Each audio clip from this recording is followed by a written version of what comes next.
갈수록 죄가 예민해지는 것은 2002년에 예수님을 인격적으로 만난 후부터 나는 거의 매일 울었다. 주님을 알아가는 감격과 함께 회개의 눈물을 흘렸다. 주님을 위해 열심히 뛰었다고 여긴 지난 날을 보니 내 야망, 욕심, 불신앙, 미움 등등 죄들로 가득 찼음을 깨달았다. 주님께 너무 죄송하고 부끄러워 몇 년 동안 눈가는 젖어 있었다. 태어나서 그렇게 회개를 해본 것은 그때가 처음이었다. 회개할 당시의 꿈들은 목욕, 빨래, 청소를 하거나 화장실을 찾아 볼일을 보는 내용이었다. 모두 정화를 뜻한다. 그중 이런 꿈이 기억난다. 맑은 물이 흐르는 언덕을 올라가는데 물은 깨끗했으나 뭔가 작은 부유물들이 떠내려 오고 있었다. 나는 지저분한 조각들을 계속 주웠다. 여전히 회개하지 않은 죄들이 남아있는 것 같았다. 그러다가 어느 날 슬며시 한 생각이 들었다. 이제는 회개를 다 했나 보다. 눈에 띄는 죄가 보이지 않았다. 늘 주님 앞에서 살고자 애를 쓰고 있었으며 인간관계에서도 그리 부딪힘이 없었다. 나는 옳고 상대방은 그렇지 못하다는 판단을 하면서도 죄가 사라진 줄 알았다. 정말 그럴까? 그 모습이 바리새인이라는 것을 훨씬 나중에서야 깨달았다. 성전에 올라간 바리새인과 세리의 기도를 보면 너무나 차이가 난다. 자기를 의롭게 여긴 바리새인은 자신의 종교 행위를 줄줄 늘어놓으며 세리와 같지 않음을 감사했다. 반면 세리는 제대로 하늘도 쳐다보지 못하고 가슴을 치며 죄인을 불쌍히 여겨달라고 기도했다. 예수님은 바리새인이 아니라 세리가 의롭게 여김을 받았다고 말씀하셨다. 사도 바울은 죽을 날이 임박해서 쓴 편지인 디모데 전서에서 자신을 죄인 중에 괴수라고 고백했다. 이상하지 않나? 주님을 닮아가는 성화의 끝단계에서 의롭다는 고백이 아닌 오히려 자신을 괴수라고 표현을 했을까? 그러나 그건 겸손이라기보다는 진실이라고 할 수 있다. 우리가 그에게서 듣고 너희에게 전하는 소식은 이것이니 곧 하나님은 빛이시라 그에게는 어둠이 조금도 없으시다는 것이니라.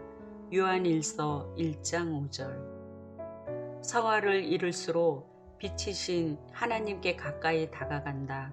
전에는 죄로 여기지 않던 어둠이 빛 앞으로 가니 다 드러난다. 곧 죄에 대해 예민함이 생긴다.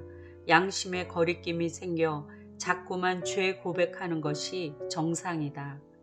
세포 속에 죄까지도 보인다라는 말이 있듯 그만큼 죄에 대해 예민해져서 사도 바울은 자신을 죄인 중에 괴수라고 여기는 것이다. 나도 비슷한 일을 겪었다. 인간관계의 불편함을 꾹꾹 누르며 나는 잘하고 있는 줄 알았다. 힘들었던 만남을 가진 후에 꿈을 꾸었다. 지인은 내게 택배를 포장하라고 시켰다. 그러나 적당한 상자가 없을 뿐더러 그나마도 상자들이 물에 젖었다. 나는 지인의 부탁을 빨리 처리하고 그 자리를 뜨고 싶었으나 맘대로 되지 않아 지쳤다. 이제 그만 볼까 하는 마음이 들었다. 이어 다른 장면이 펼쳐졌다. 우리 집에 깨끗한 장판이 보였다. 자세히 보니 장판의 색과 똑같은 아주 작은 벌레들이 여기저기 기어다니고 있었다. 쉽게 눈에 띄지 않았고 실처럼 가늘고 작아서 손가락으로 눌러도 죽지 않았다. 종이를 그 위에 덮고 손톱으로 짓이기거나 바늘로 찔러 죽이는데 힘이 들었다. 언뜻 보기에는 깨끗한 방 같아 내버려 두고 싶지만 찝찝해서 계속 벌레를 찾아 죽였다. 꿈에서 깨어나 나의 죄된 부분을 깨달았다.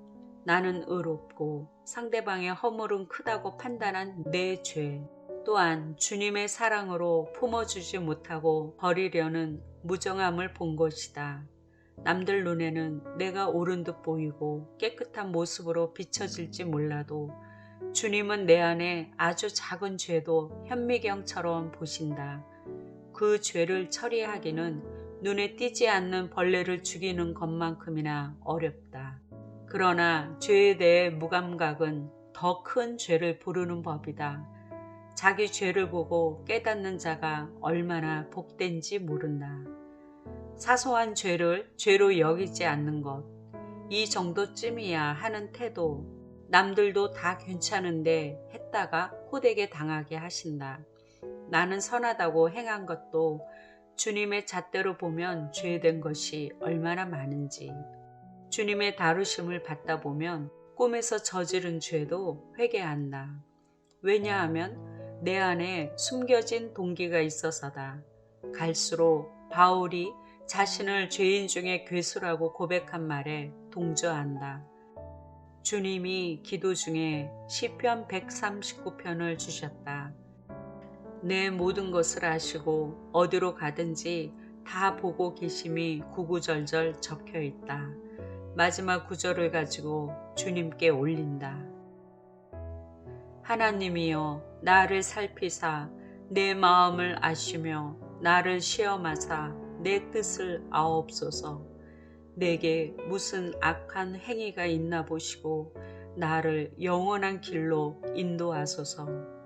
시편 139편 23, 24절.